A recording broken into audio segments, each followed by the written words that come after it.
Hello, my name is Camila Dew, and I'm a junior at Cornell University where I study infectious disease biology. Today, we're going to go over a case study on herd immunity. To begin, let's set some context. Today, more and more we hear breaking news about outbreaks of disease occurring all around the world. From a plague outbreak in Madagascar to avian and swine flu scares, to Ebola, to tuberculosis, or an outbreak of one of the most infectious diseases ever documented, measles, which had a recent resurgence in the United States. Many of these diseases just mentioned are endemic to certain populations or climates, which means that some infectious cases are always present at low levels in a population. And some of these diseases can't be prevented by vaccines, but many of them can, so long as enough people are vaccinated in a population. We call this herd immunity. Herd immunity occurs when a large portion of the population is vaccinated. If a large portion of the population is vaccinated, about 80 to 95%, the unvaccinated members of the community are more likely to have protection against an outbreak of disease. This is especially important in areas where a disease is endemic. In this particular diagram, you can see that those who are represented by blue dots are vaccinated, where those who are represented by white dots are unvaccinated.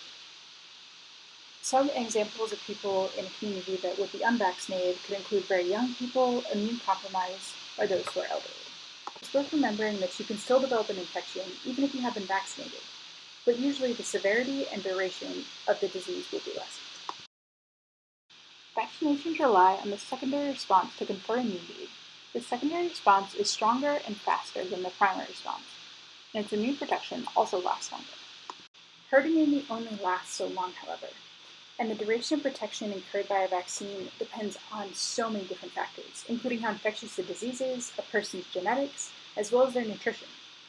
And since individual immunity only lasts so long, herd immunity can only last so long. So often, we use booster shots to ensure that we have continuing herd immunity. A fast fact is that the most infectious disease in the world is measles. It's actually more infectious than Ebola because one individual with measles, on average, will infect about 15 others. This is referred to as the R-naught, and it is demonstrated in this chart. The long and short of it is, herd immunity is important.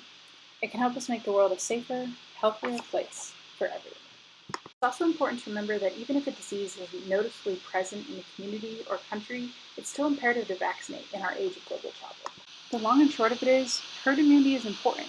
It can help us make the world a safer, healthier place for everyone.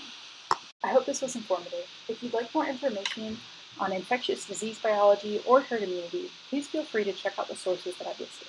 Thanks for tuning in.